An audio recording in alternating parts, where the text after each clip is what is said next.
Welcome, everybody. Thank you for joining us for this session of the Asia Working Group of the Local Public Sector Alliance. We're really glad to have you with us, whether it's morning, afternoon, or evening time.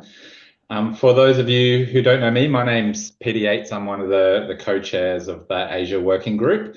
I'm the Australia representative with the Asia Foundation and co-chair this event, this working group with my colleagues Madhvi from ABT and Rajna from ADB as well.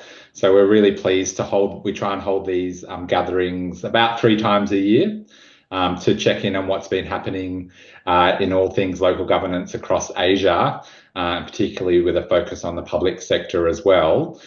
Our last meeting was in mid-January, I think, and I think it's fair to say that it's been a pretty world-changing 5 months since we all got together.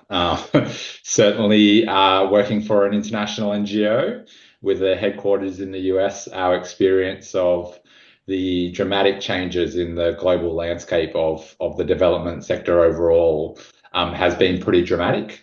But also want to recognise that that's a very INGO-focused experience. And in lots of ways, we were just talking with some of the other facilitators before we got on. It's been a humbling few months for many of the actors, for the donors, implementing organisations as well. And it's been a very different experience for those at the coalface of implementing, local change in communities and at the higher levels of nations across Asia over the last 5 months as well. Not only have we been grappling with the changes to the development landscape and ODA funding arrangements, but also obviously dramatic changes in the trade landscape as well, which are likely to have much larger and longer lasting impacts on how countries interact with one another, and just as importantly at the local level, how service delivery happens, affordability of goods, and so on. So it's very, very timely that we are hosting this discussion today, and I'm really glad that we are all able to join. Just to give you a quick run through of our agenda and schedule for today, we're very lucky to have 3 of our good friends and colleagues joining us to share their perspectives. We're going to kick off with our good friend Philip Gonzalez, who's the Senior Director of Programs Asia Pacific for Forum of Federations. Philip has always done a great job of joining us and giving us a range of regional perspectives on what's been happening, a bit of a catch-up and also what to keep an eye on in the coming months as well. So I'll pass over to Philip momentarily. Following that, we then have a practitioner insights session with our friend Kulsum Ali, who's a legal and governance expert in Maldives. We're really pleased to have her joining us for the first time. And then following that, we will have our expert talk by my good friend and former colleague, Gopa Thampi, who's a government expert and former senior advisor with the Asia Foundation. Now, Gopa tells me that he's semi-retired and he's definitely not the retiring type, so I don't really believe him. I know he's got his finger in many pies and he's had them in many pies for many years, so we're really glad that he's joining, not only because of his long-standing involvement in local governance programming across Asia, but actually, his global view on the development sector has always been top rate, and is a deep thinker and thoughtful contributor to the development discourse in Asia. So we're really glad to have him share his perspectives. Following hearing from those 3, we'll have a chance for Q&A and also audience reflections. This is meant to be a relatively informal gathering where we hear not only from the speakers on the agenda, but also from all of you as well. So please, as you listen to our speakers, prepare your questions, but also prepare your reflections on what you're experiencing in the context in which you're operating, and any other things that you think that our working group should be considering as well. So I will stop talking there and pass straight over to Philip to give us our regional perspectives and roundup. Over to you, Philip. Thanks so much, Peter, and really lovely to be welcomed here again, and great to see so many people participating. I'm really looking forward to hearing the discussions from our other 2 friends and experts today. What I thought might be useful today was a quick look around some of the local and midterm elections on the horizon in the region. The reason for this is we all know the massive impact that last year's the year of big elections had on much of the ODA landscape. But it also signals the importance of that intersection between politics, political decision making, and the fortunes of local government. We often see that a national government and the way it approaches its relations with subnational levels are really heavily politicised. And so I thought it would be useful, particularly given the nature of GOPA's discussion on the retrenchment of aid. It would be good to sort of have a look at what's going on in the world, or in the region, rather. So I thought it'd be good to look at midterm elections and see what's going on, what's happened, and what we can look forward to in the future. I thought I'd look at four countries. I can't cover all the countries in the region, so I thought it'd be useful to look at Philippines, Sri Lanka, PNG, and Fiji. So let's begin with the Philippines. Of course, the biggest headlines to come out of that midterm election, which were held on May 12th, was the election of former President Duterte, elected as mayor of Davao whilst he was sitting in prison. But I think more importantly, these midterm elections for Senate seats, House of Reps, governors, and mayors are a measuring stick for what will happen, or likely fortunes of the 2028 presidential elections. The political landscape in the Philippines is heavily shaped by the ongoing conflict between Duterte and Marcos camps. And there, the impending impeachment of Vice President Sarah Duterte, which was set for July 30th, led by the Marcos aligned House supermajority, will actually be very much populated by the outcomes of the elections that has happened.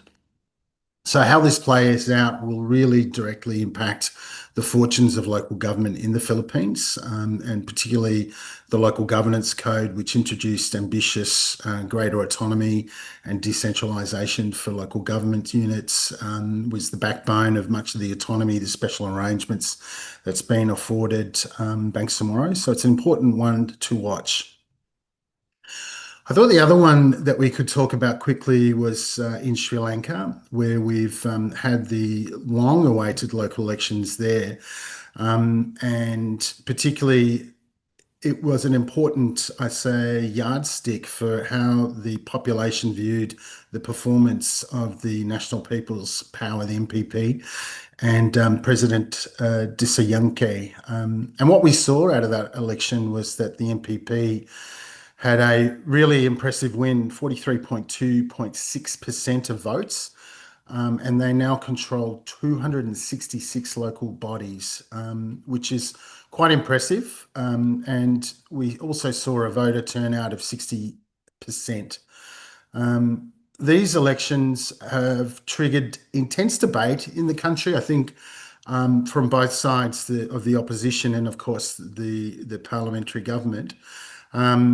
One, the opposition has suggested that the low turnout of 60% is arguably a signal that people are slightly unimpressed with the performance of the government so far across its key platforms. But of course, the contrast, and I think more credibly, we can say it's a historic win. The first time a single party has controlled over 260 local councils. And I think it signals that the population are still very supportive of the mandate. What we'll also see, I think, coming forward in the lead up to hopeful provincial elections is that coalition politics will play a heavy role. And if the provincial elections do happen, I think it'll be a indication whether the people support the NPP or not of the success of the systemic reforms that that party has been based as its pillars around governance and anti-corruption. Now let's have a quick look at the Pacific, and I think what we can look forward to in PNG are local elections taking place across that archipelago there. And interestingly, I mentioned that they have a polling period of 21 days and a campaign period of 11 weeks, which is quite a long campaign period, but I think it accommodates the diverse nature of the population, which is 85% rural. I think that's quite an interesting little point. PNG seems to be moving in the right direction around some of the conduct of elections. As I said, the nature of whether local government elections play out, I think often is a reflection of how governance is tracking in a country. And I think lastly, in lead up to our discussion from Gopa and others, we can look forward to local elections in Fiji, which haven't happened since 2005. So it's an important time for elections there with 13 municipal councils, which have been managed by appointed special administrators. So really important one to watch. I think overall, the point that I wanted to make with a look at some of the regional midterm and local elections happening is that local levels really are important opportunities for people to govern some of the things that impact their lives directly, their entry points, and the intersection between politics and local levels is really important. So we have a mixed case of countries here. Philippines being heavily governed by political dynamics which impact on local government capacities, local level elections being important on a barometer of what the people think how government is performing in Sri Lanka.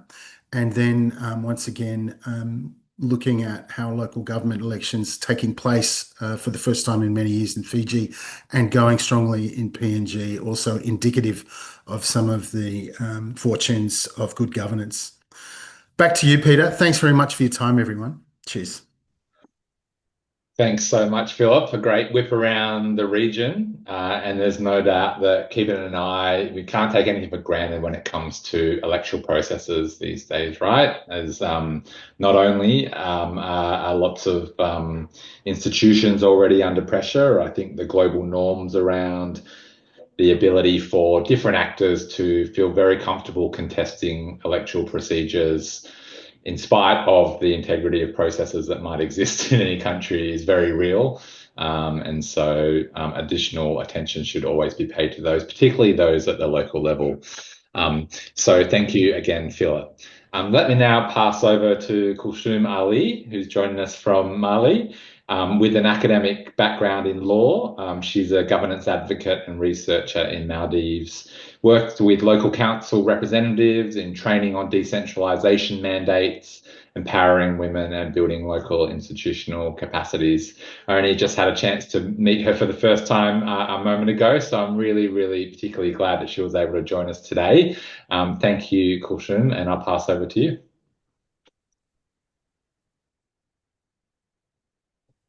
Thank you, Peter. Just making sure, can you hear my voice? Okay, so I'll just jump right into my presentation. I'm very excited to share some of my experiences and insights from Maldives. And today I will be focusing particularly about the decentralization system in the Maldives and how the reforms has shaped in the last few years. Next slide, please. So for the purposes of today's discussion, I have marked 3 years, which I believe is very significant years that has shaped the reforms in the decentralization implementation in Maldives. First is 2010, when the Decentralization Act was introduced, and then 2019, in which the Eighth Amendment to the Decentralization Act gave the councils a lot of power in terms of getting access to the state budget, having more power to formulate their community development plans. And then also, very recently, last year in 2024, the introduction of the urban development legislation. So I will be speaking within this time frame how the decentralization reforms has taken shape in Maldives. Next slide, please. First is the Decentralization Act that was introduced in 2010. The Constitution of the Maldives says that the Maldives should be governed through a decentralization framework. And in 2010, the act came into the act was enacted, and for the first time, we have the composition of island, atoll, and city levels with elected representatives, whereas before we had appointed officials from the central government. And the act laid out like a framework that laid out a framework that stipulated the powers of what would be the council's powers in terms of the jurisdiction, the functions and responsibilities. And I think when the Decentralization Act came, there were very important questions about what would be the functions that the councils are going to undertake, especially at the atoll level, island level. And Maldives is an island nation, given the dispersed nature of the islands. Giving service such as education, healthcare, it has always been challenging for all the successive governments. So there are islands with at least maybe around 200 to 300 people. So having a school, having a healthcare center there would be very challenging. So some of the questions were, what would be the island, atoll, and the city's functions, and what would be the resources, the jurisdiction of these?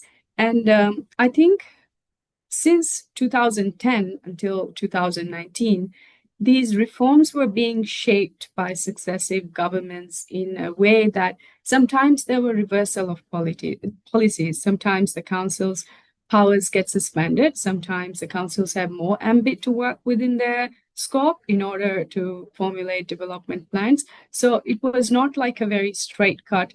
And when the policies are reversed, the functioning of the councils get impacted. And therefore, that's how, until 2019, I would say the decentralization reforms were being implemented. Next slide, please. And then came in 2019, the amendment number 8 to the Decentralization Act. I believe this was one of the amendments that gave councils more room to carry out more functions. For example, the 5% of the state forecasted revenue of the state budget by law was allocated to the councils through a fiscal formula. And there was a mandatory gender representation, 33% of the council seats for women. And in addition to that, a women's development committee should be established in island and cities.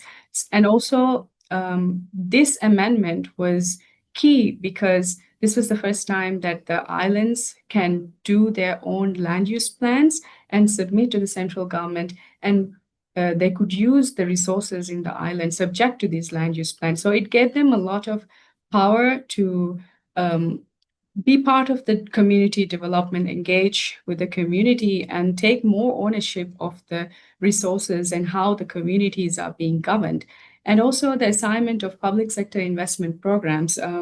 The PSIPs that was traditionally monitored and implemented by the central government, by this amendment, if the PSIP value was a certain value, the councils were responsible for implementing these PSIP projects. So this gave a lot of room for the councils to, I believe, like more extensive powers in fiscal autonomy of the councils. And it didn't come with, it did, of course, have, the councils face challenges like formulating land use plan. We're talking about 5 to 7 councillors in an island, and they have to do these land use plans. They have other powers and responsibilities. And to carry out that, of course, the limitation of capacity and resources, these were constraining issues. But then again, this did open up the room for them to prescribe and also give more input into the community development plans and the land use plans. After that, next slide, please. Last year, there was the urban development legislation, which has been passed by the current government. And in 2019, the councils got the power to do their land use plans, but now, according to the new legislation that has been passed, it stipulates that the president has the power to determine an urban area, and once an urban area is determined, the planning functions of these areas are transferred to an urban development authority. So the question is now, what would be the role of the councils? And when these urban areas are determined, how much consultations would be carried out with the council or in the local government representatives? And there were concerns, there were a lot of advocacy around these legislations by local government representatives last year. And how it will be implemented, we are yet to see. But of course, the role of councils, especially in these urban areas, what would happen to the land use plans that they have been working on until now? Will it be reversed, or will there be any kind of consultation and their functional assignment that would be more of a win-win? So these are questions, and the 2024 urban development legislation did impact the decentralization reforms, and that is the landscape in which right now the local government representatives are operating. Next slide, please. So I think the key question that relates to the theme of today's discussion, what next amidst global aid retrenchment? So I have had the chance to ask this question to some of the councillors I've met in a conference in the past few days. And with their consent, I would like to share some of their thoughts on this question, which I think would shed some light. Next slide, please. So this is the Halif Atoll Council President, Mr. Musa Shafiq. What he says is, we've seen the true power of community and we must reignite that spirit. Halif Diddu Health Center and school were built through local fundraising. For example, fishermen donating a day's catch, men, women, and youth contributing their time and labor. When communities lead with purpose and bonds, real progress follows.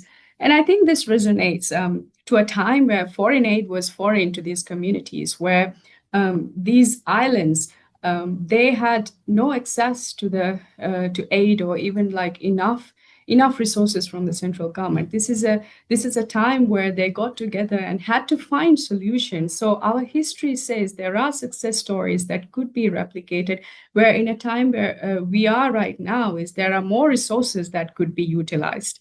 So I think when we are trying to find localized solutions and adapt to these changing conditions, tapping into the community power and looking back how the community has adapted in the past, that would be like a good starting point. Next slide, please. This is Mr. Hussein Shafiouf, Ba Kihadu Council President. He says, in Ba Atoll, our island is located near more than 20 tourist resorts, yet the true potential of corporate social responsibility remains untapped. We've yet to fully negotiate and co-create win-win solutions with private partners. The opportunity is right in front of us to turn partnership into progress, tackle challenges we face like waste management and environmental protection, and build a business-friendly ecosystem that delivers shared value for communities and investors alike. So in Maldives, we have tourism is one of the economic activities in Maldives, and I believe that there is room for local councils to, through corporate social responsibility or any kind of maybe a tax relief system, where the local councils can partner with the resorts and find more sustainable solutions. Next slide, please. This is Mr. Mohammed Atif from Kurdafushi City Mayor. He says local solutions start with community-driven policies. In our city, for example, mosques with air conditioning must be solar powered to reduce energy costs. Parks are designed with food kiosks that generate revenue for their upkeep. And by assessing 20% of land lease bids on corporate social responsibility, we encourage investors to deliver creative community-first solutions. Eid in our city is powerfully celebrated through the spirit of volunteerism, brought to life by vibrant community-led initiatives supported by local sponsors. To build thriving cities, we must root our policies in community values and empower people to lead through service. So I believe like some of the policies that the councils are implementing, having these conscious decisions and practices within the council to have more sustainable, to take more sustainable decision when considering projects or new initiatives. That would be a good way to go about it too. I think that's my lesson from this court. Next slide, please. And this would be my favorite slide. This is Miss Samia Mohammed from she's a Meme Mulak counselor. I've had the chance to work with her in several initiatives. She says, "This is my 4th term as a counselor. Long before gender quotas, I stood, I contested, I won. Despite the odds, it's not easy, but I'm here to prove it's not impossible. I want to help more women step forward, compete, and show that they too can lead." So I think when we're trying to find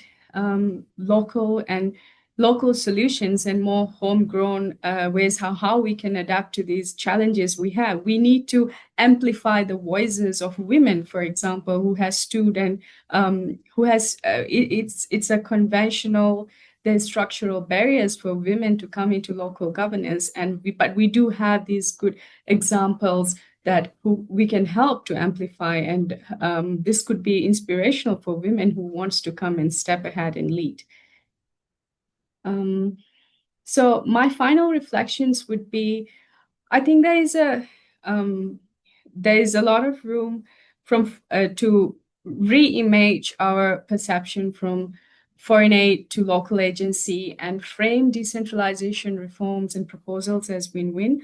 I do believe that when, especially in terms of like having to negotiate challenging reforms with a government, the local councils can try and find ways and strategize how they could reach political consensus. So it is more win-win, and they try and explore ways how they can strengthen the multi-level governance. And also from all the councillors, what they have said, partnerships with the private sector, this could be very valuable too. So those are my final reflections. Thank you very much.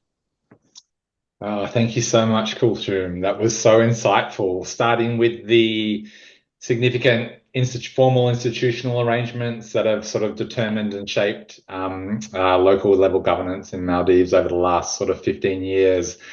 And even more valuably, sharing those direct quotes and insights from local leaders whose response to global aid retrenchment, my take is, we're going to keep doing what we've always done, which is rely on the resources of our local communities, the local knowledge, apply our creativity in looking for new ways, new partnerships with private sectors and others. And global aid never helped me get my position in this league as a women leader, and I'm going to continue to support that. So, you know, global aid retrenchment is irrelevant to the amazing work that female leaders doing there at the local level as well. So really powerful to hear those direct quotes, and thank you for bringing them into this room. We really appreciate it. Looking forward to our next contribution now.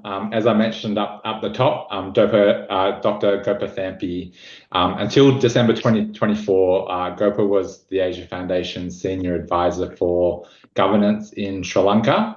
And over the past 30 years, he's served as Consultant and Governance Advisor in more than 20 countries across Africa, Central, East and West and South Asia, and Eastern Europe, with development partners, state institutions, public agencies and civil society organisations, focusing on issues of governance and government reform, public accountability and capacity building. We gave Gopa the challenge of speaking to this question of what's next for local governance in Asia, adaptive and localised solutions amidst global aid retrenchment. Really looking forward to hearing from both his experience and insights to the sector more broadly. Gopa, over to you. Thank you, Peter. Hope you can hear me well. Yes, nice and clear. Right. So first of all, thank you very much for this invitation to join this collective to examine some serious and very critical questions anchored around the future of local governance in our region and beyond. As global aid retreats, the cushions that once allowed for experimentation and risk-taking are shrinking, And I believe one of the common challenges that we are confronting is how do we support local reformers when the who have to now swim against a massive tide without the comfort or the security of external life vest. I'm going to anchor a short presentation based on our experience in Sri Lanka, which is a very incidentally a short of trip from Maldives. So I think it sits well in the mode of sequencing. Sri Lanka is a country defined by a highly centralized state, kind of sorry marred by decades of conflict and deeply ambivalent to the idea of devolution, its power, its potential, and its possibilities.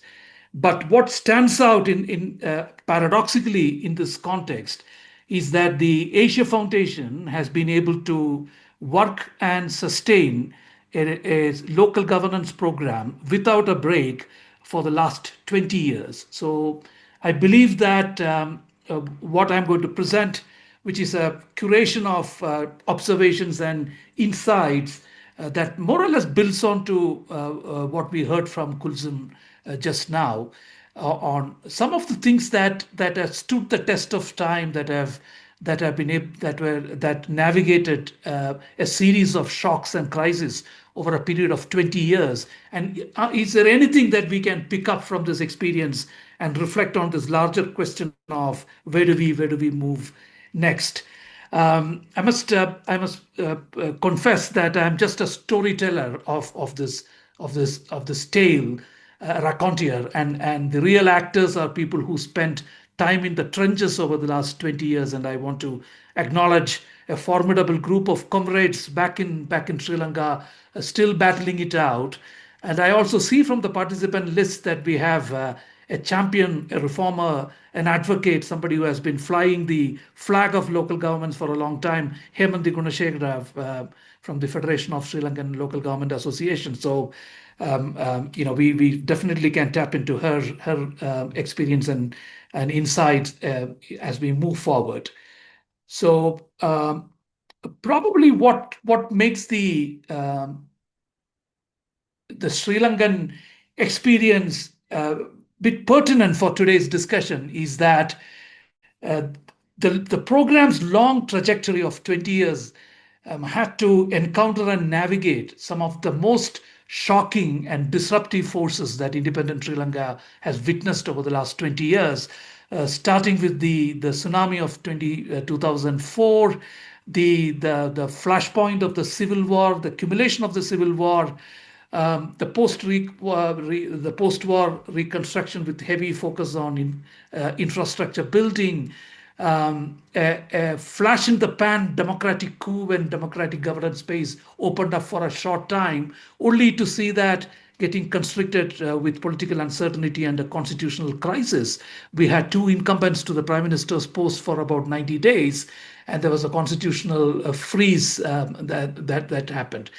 And and very importantly for this discussion, the period from 2019 onwards, which saw an interesting gamut of crises and shocks impacting the system.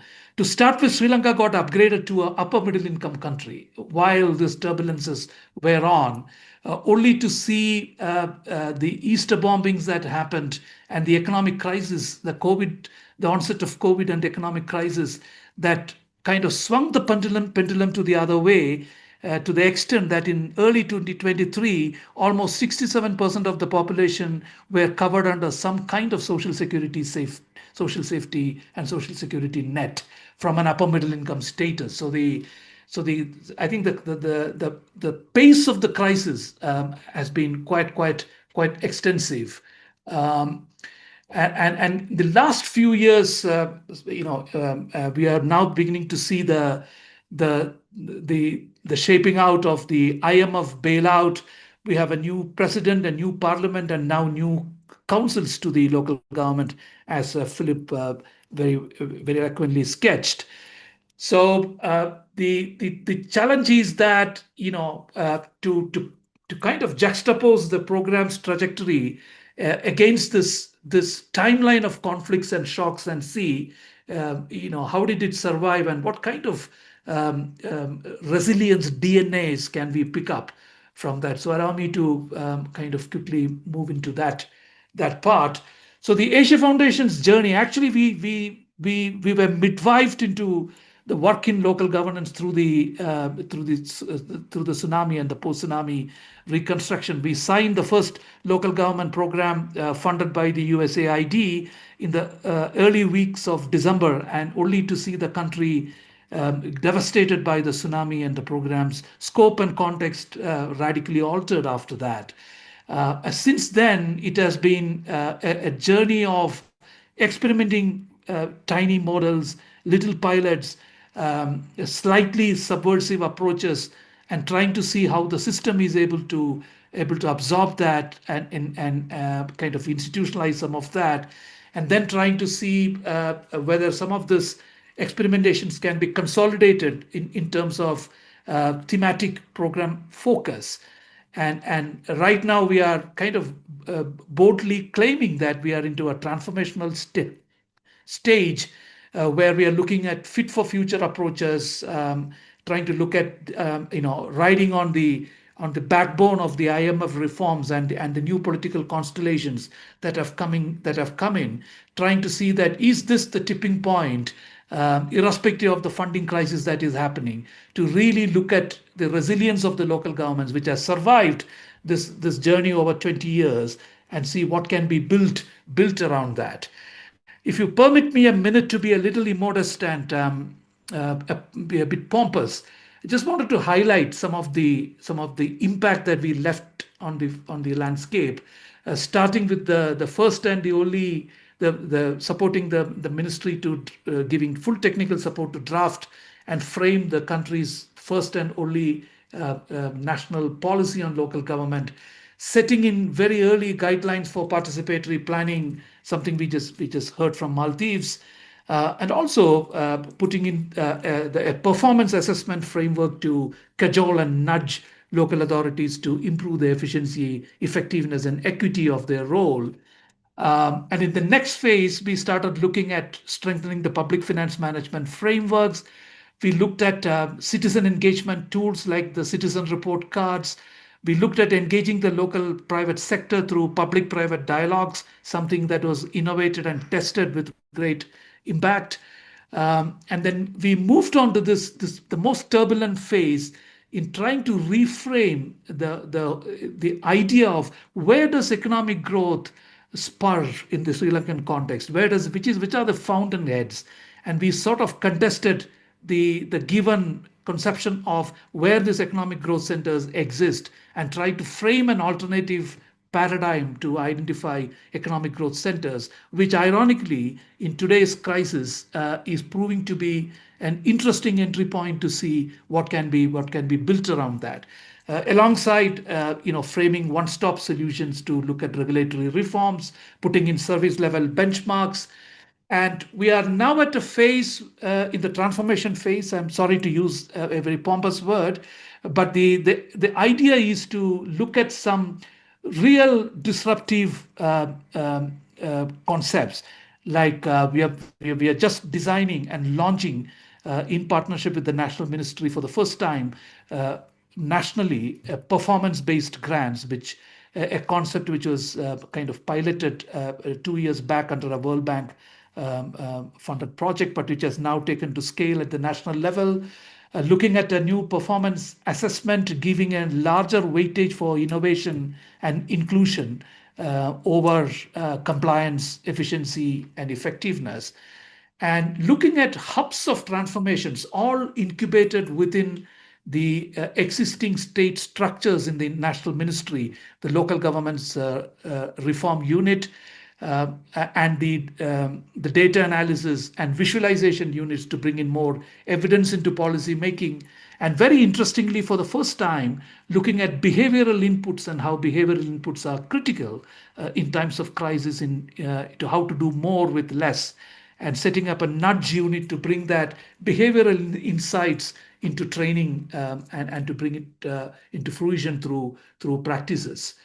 So just to kind of pull some key elements of this story together, one of the challenges in working in the Sri Lankan context is the idea of devolution was and still is very hotly politically contested. It is a pejorative. In fact, the President Rajapaksa, who assumed power after the war, made a statement that it is a dirty word in Sri Lankan politics, and if I want to leave politics and sit at home, all I have to do is to speak about devolution. So given the negative association around the word, how do you work in the spaces, in the subnational governance spaces, whether it is at the provincial level or at the local level? And we did an extensive strategic conflict assessment, talking to different parties, including the LTT Peace Secretariat, to come to a consensus around what would be a good entry point if you're going to look at a long-term engagement in local governance, which is politically feasible and which is also practically contextually needed. And we picked up the economic narrative, local economic development, strengthening the resilience of local governments, increasing the financial autonomy of local governments, even given the restricted space, as something which would deflect the unwanted political attention in working in this space. And following tsunami, the donors who were putting in money into Sri Lanka had a great concern whether this would reflect the priorities and needs of the people, and to what extent the resource allocations are made transparent. So there was an appetite for participatory approaches. So the economic incentives, the economic rationale, and the participatory governance concept, this became the twin engines to take this idea, our engagement forward. And till date, this existed. This are the two foci, or the hubs, or the epicenters around which most of the program actions have emanated. The other challenge is that when a donor-induced program kicks in, where do you embed the since it is an experimental and piloting nature, where do you embed this enabling practices approach and models? And very early on, we try to embed it within organic institutional process, like the annual planning and budgeting cycles, looking at state institutional or the state citizen interfaces which had institutionalized spaces, and embedding these practices within that, so that in case aid retreats or agencies like us move out, there is an inbuilt organic memory and practice of trying some of those ideas which potentially could sustain over time. The other is a fully politically informed way of working. For every single idea that we bring in, what is the political incentive? We started looking at election manifestos of local government parties, looking at the mayor's statements, looking at the national politics, and weaving a narrative for reforms which resonate with the political incentives in place. And bringing in a lot of evidence. And this is something which is very interesting to note, that in Sri Lanka, and I'm sure this is observed in other contexts, that the political structures, the political representatives are often the captive of the bureaucracy when it comes to accessing data. No politician could tell you a trend analysis of how much revenue came in during the last 5 years, or what citizens feel about the services that are being provided. So we try to prise open this black box of information through simple infographics, and giving access to politicians, political leadership, on looking at where money comes from, where it goes, where are the potential bottlenecks, so that there was a bit of a data democratization, if I can use that word, which brought in a lot of political trust in what we were attempting to do. But I think the key point which made a real difference was to strengthen the the relational capacity of the state, the ability to build and sustain trust-based relationships. It's all about the state's ability to listen, learn, negotiate, and respond to community and citizens. And this is where a lot of investments went in training people on something called the technology of participation, a suite of tools which looks at facilitation skills, communication skills, engagement skills, and bringing in platforms like the public-private dialogues, the electronic citizen report cards, which have been used for multiple years now. Many councils on two ends of the public finance management cycle, one to identify the priorities of the communities, and towards the end to look at the outcome of the investment that has happened over the year. So tools like this started strengthening the capacity of the state to open doors, to listen to the voice from the community. The period 2019 to 22, as I said, is particularly relevant because this is the phase where the country faced the maximum number of disruptions. For simple reason that the elevation to upper middle income status suddenly meant that access to easy loans and grants are going to disappear. So there was a panic.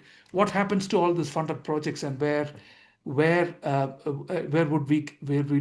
the money come when that status upgrade happens and the reality starts kicking in?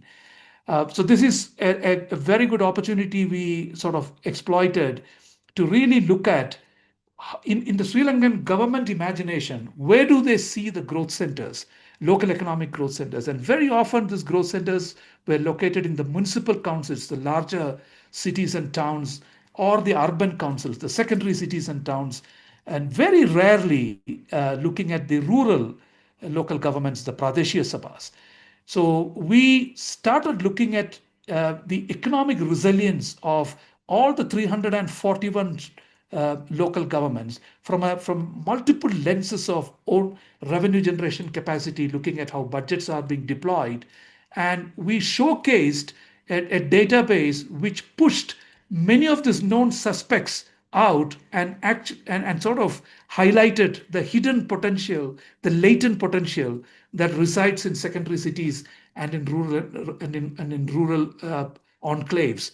So this stimulated a lot of thinking within a lot of donors working in that space, that we need to cast the net wide when you're thinking about economic resilience and bring in these unusual suspects into the radar, and try to see what kind of support one can provide to help them transition from a stage of potency to one where they can actually exhibit the qualities that they have.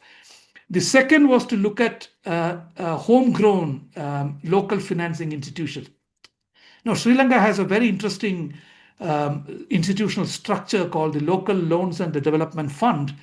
Interestingly, a 107-year-old institution built and incubated during the colonial times with the exclusive mandate to finance local institutions.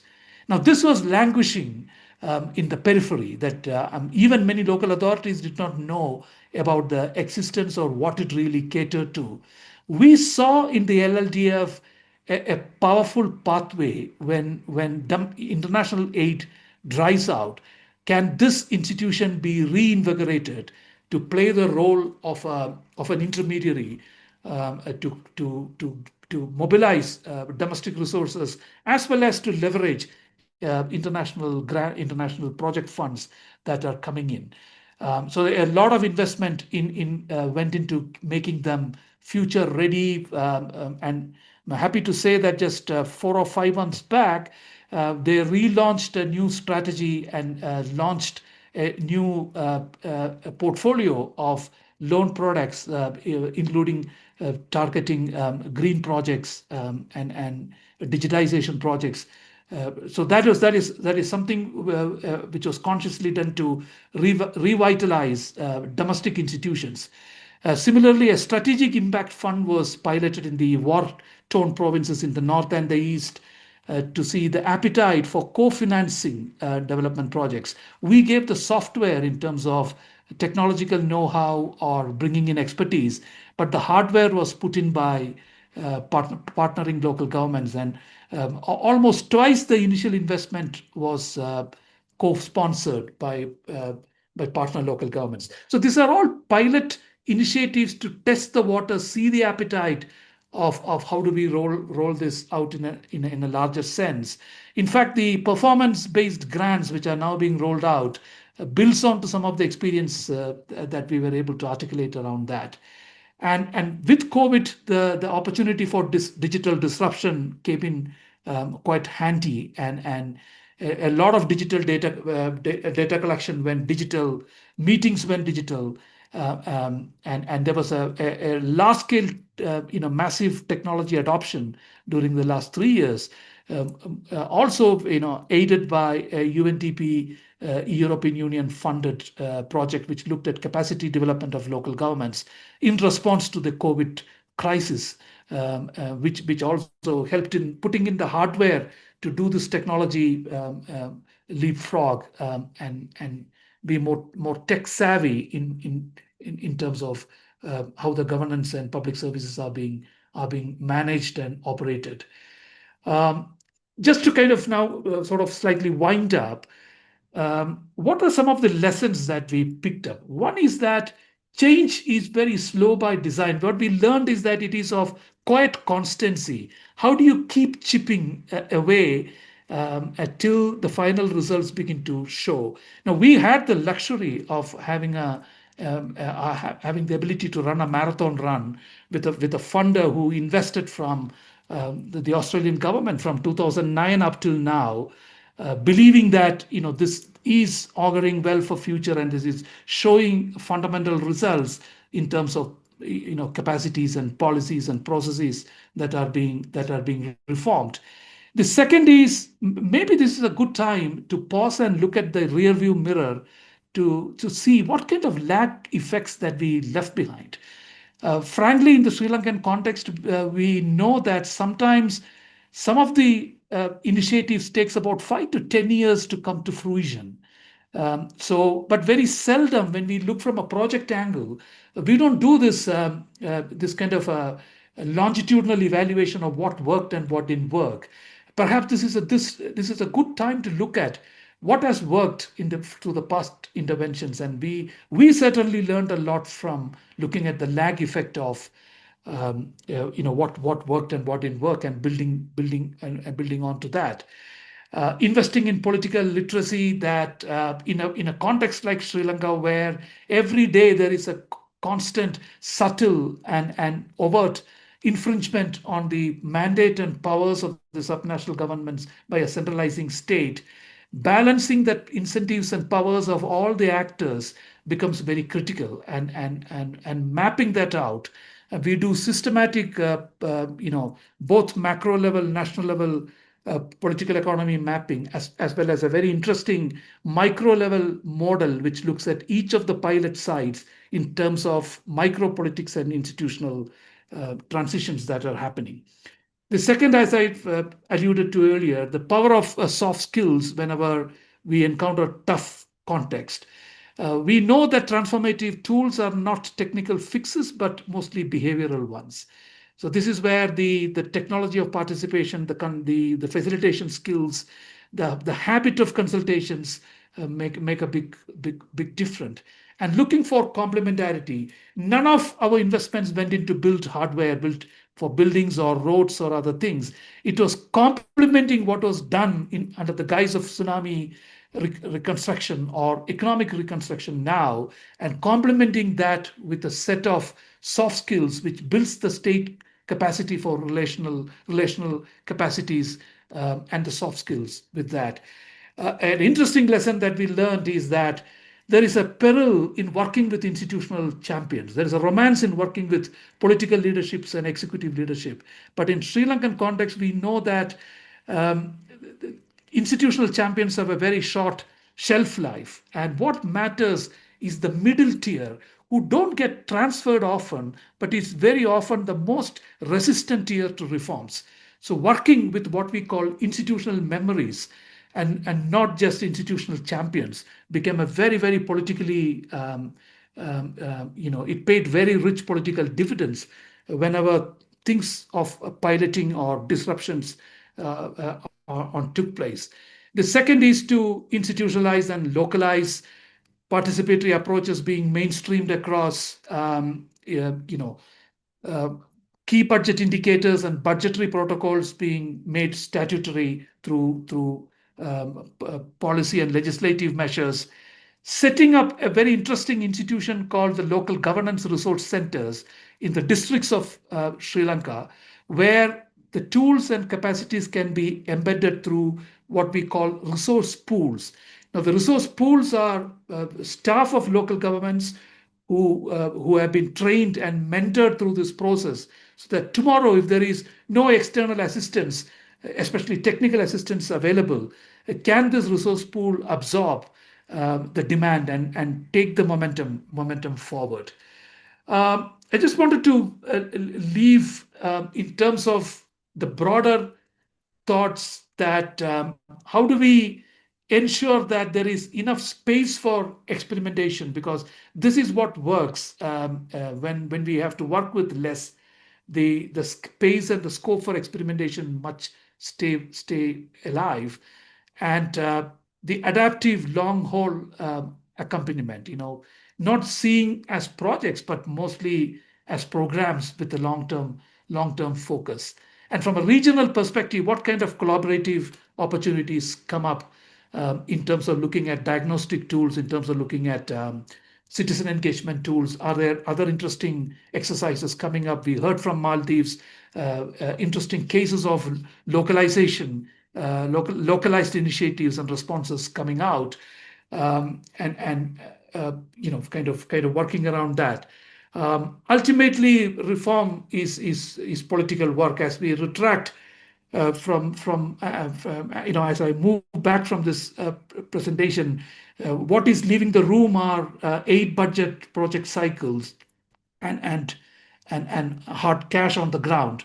But what perhaps remain are the relationships that we have built, the soft skills that we have incubated, and it is that which we believe are the true assets for moving forward.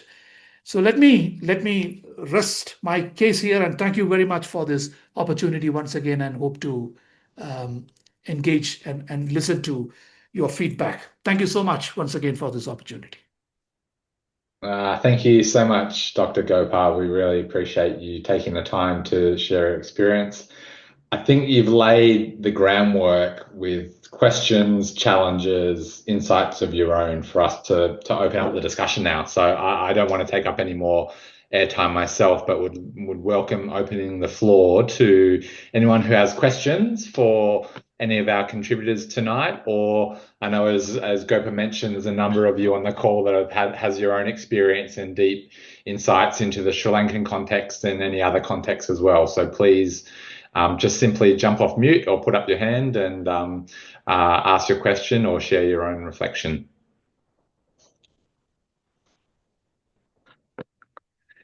Please, Hamanthi, go for it. Thank you very much for the opportunity. And since there's a lot of discussions around Sri Lanka, I thought share some experiences. I'm sure Gopa would like to hear, because you still have the interest of working with with Sri Lanka. At the moment, the feeling is I will talk about the current situation right now. At the moment is the situation, the systems are centralizing more than decentralizing. Because the changing the political landscape has brought in a very different scenario right now. For instance, we are trying to reach out to the dominant political party, NPP, to kind of train their newly elected members, struggling so much that we didn't see a space in. So this kind of a centralized decision-making process, our experiences in the past also, this particular political group didn't get involved with other political, politicians, I must say. So this kind of a centralized political system, how much of space we are going to have in the future, especially now they have 118 councils that got the majority, above 50%. So other councils yet to appoint their mayors and other elected the council. But the problem is, like, even this 118 newly elected mayors, unless they are exposed, because they're totally new to the system, they don't know what local governance is. So unless, like, the center gives them that freedom, the good work which we had been doing for last, so because I was involved with the first Asia Foundation program up to now, Very much. we are going to have a very difficult situation. And also, on the other hand, how much of the ministry of local government, or how much the minister has given prominence to local governments in his own, like, he's more interested in the centralized system. So his thoughts and his way of working with the local governments is also a question, because as soon as this government was appointed, we went to see the minister with a good report of suggestions. But unfortunately, we were not even given the opportunity to speak to him. He was not interested. So he directed us to the deputy minister. So we were trying to get our appointment, but it seems like the spaces are shrinking. So that's my feeling. Anyway, let's look. I mean, not to be negative, but let's look forward to something positive. But my concern is that freedom has to be given to the local level politicians. Unless that is not given, the total devolution what we are speaking will be at a stake. Thank you very much. Thank you. Thank you so much, Hamanthi. Appreciate that. Goba, did you want to have any reflections on that or share further? No, I don't want to take too much time, but I think these are very relevant challenges that Hemanthi raised. But again, if we go back in history, I think the centralization trend is one constancy in this entire journey. So the way we frame our engagement becomes important. For this current government, I think the best way to frame it around is within this IMF bailout commitments the government has made. Because that is something the current government is also, even though ideologically they may not have bought it, they have committed to now. So framing that argument around why there is a need for local self-reliance, why there's a need to generate more revenue at the local level, why there's a need to strengthen social compact. So we have been, we believe that narrative will hold good. It held good in a far more serious centralizing context. At that point, it was the economic imperative. Right now, it is the crisis mitigation cycle the country is going through. Perhaps we could have a larger conversation around that. One final point is that the new councillors had a good point that Hemanthi raised, and there is indeed a certain, a very critical need for an economic literacy exposure for the councillors. In terms of where do they stand, where do their councils stand, where does the country stand in terms of what the economic forecast and what the economic, the weather, on the weather front, what does it look like? Sorry, thanks.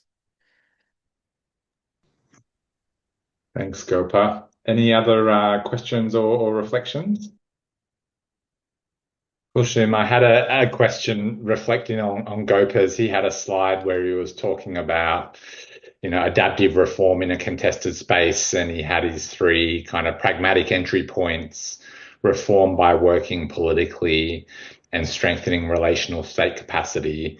I wonder how those 3 principles resonated for you in Maldives, and whether you saw the relevance of them in your experience in Maldives, or whether there are actually other things that you would put up there in terms of navigating difficult reform landscapes.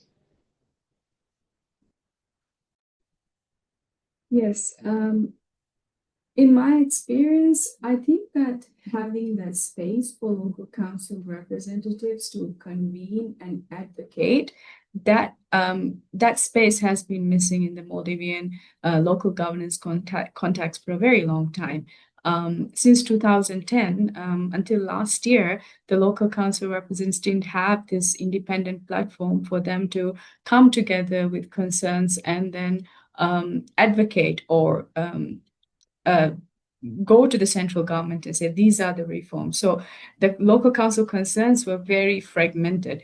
But having that space where last year we saw Maldives Local Council Association being registered and slowly local council representatives being part of it, they're appreciating that value, that the space that they have to raise concerns, to start strategizing ways on how to go about with a dialogue of reform.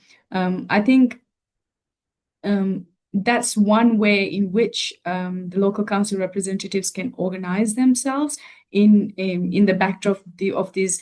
I would say I will relate as well when it's being said that it's a very shrinking space for local governance to thrive right now. So having those spaces is important, capitalizing on those efforts where aid has, I mean, foreign aid has been very important to fill that gap of consultation that was lacking from the central government and the local tiers. So this has helped to bridge the gap sometimes, but the deficit is still large. So appreciating those spaces, coming up with smart ways on how to engage with dialogue with the central government on, and also I think was what I resonate with is having like a smart way of framing these reforms and approaching the central government with these reforms will be an important way here.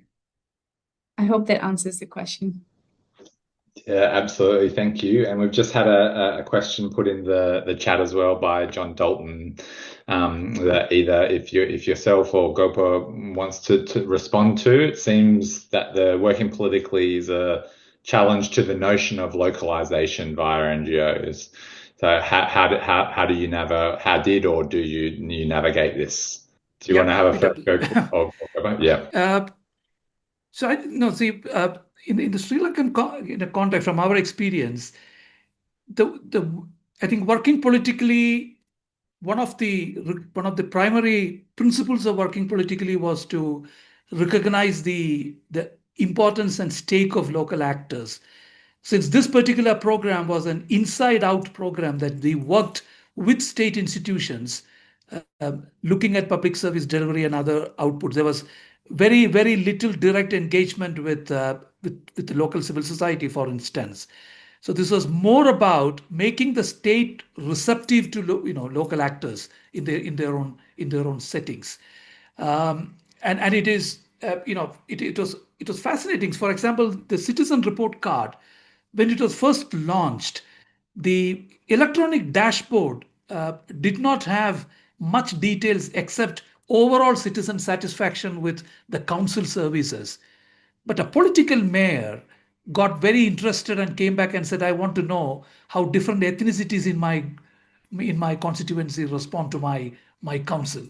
So we could see that by leveraging evidence, you could work in a different way politically for that engagement, which otherwise wouldn't have been possible in a highly contested contest. So this is which I keep referring back to the incentives. What are the incentives? Stakeholders' incentives are different. To understand that incentive and messaging towards that incentive is one. I don't think I answered to this particular question of the relevance of NGOs, but it was more about understanding the power and incentive structures of the key actors with whom you engage with, and kind of messaging and responding to those incentives is what pushed this particular experience forward. If I may add to it, I think this is a very complex question with there's no straight cut answer, but I think the negative perception toward local councils and also the people who are engaged with this work, this could be somehow if there is right information out there, if we can use these digital spaces to circulate information to show what has been the local councils doing. I think it is even missing in our context, the share. I mean, in the local communities, this is my experience as well. When you go there and experience, you see that they have so many stories to tell. And these stories are often built on very resilient, very strong solutions that they have sought. But this does not come into the forefront of the media or the digital space that we can use to circulate this information. And I think this would help the negative perception around the local council representatives and the work they do. For example, in Maldives right now, there is a narrative around local councils, local councillors going to having more exchange trips, or their budget being they're using this their budget for things that are not priorities. But then again, there is also the other side of the story. It's only the 5% of the state budget that they get, and this is the amount that they are using to cater for waste management and all these complex issues. So I think the right information and the data to be collected at the community level and also more publicized in a digital space is important to rectify the narrative around these challenging contexts. Yeah, great insight. Chaz also has two good questions for you actually in the chat as well. So the first, with the retreat of donors, are there different local priorities and strategies emerging that external perspectives had previously suppressed? And this second question that I think has emerged a lot with the repeat of USAID, FCDO, and perhaps others. Sorry, with the retreat, I think that's meant to be of USAID, FCDO, and perhaps others. Are there sign of other actors, China, India, filling gaps in the local government space? I know this has been a question that has immediately been asked across the development sector overall, but I would be particularly interested to hear about whether we've seen any of these examples at the local government level in particular. Perhaps, Gopo, starting with you. Not in the Sri Lankan context, not yet. But interestingly, there is a great deal of interest in looking at diaspora as a source of very localized support, because Sri Lanka has got a huge, kind of diaspora out there, and there's remittance is one of the key drivers. So, there are parallel kind of narratives being put out, but certainly India and China have not stepped into that waters, the local government waters, so to speak. But would love to hear from other context.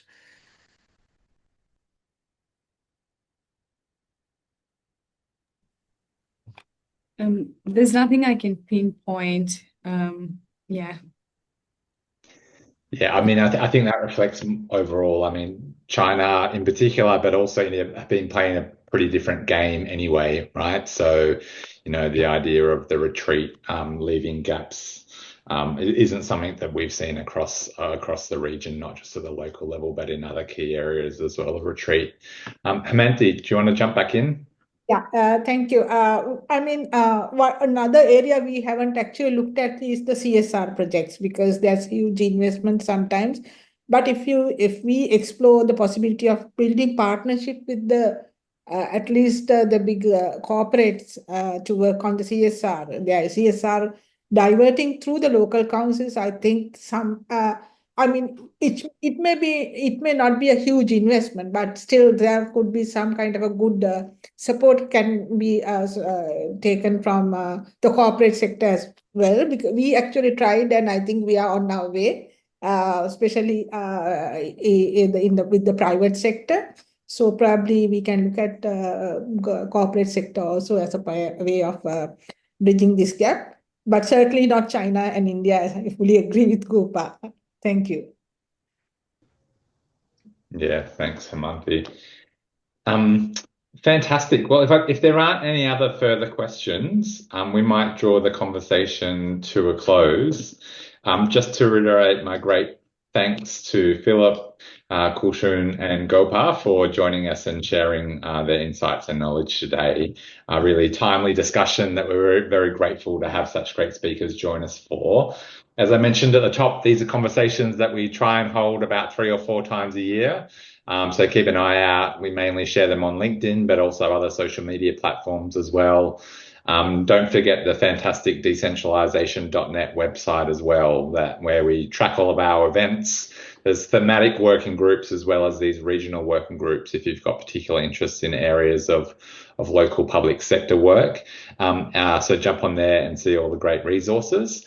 Otherwise, I'm going to leave you, whether it's your evening, morning or afternoon. Thanks for taking the time to join us for this conversation, and enjoy the rest of your day. Thanks so much. Thank you. Thank you, Peter. Bye-bye. Thank you, everyone.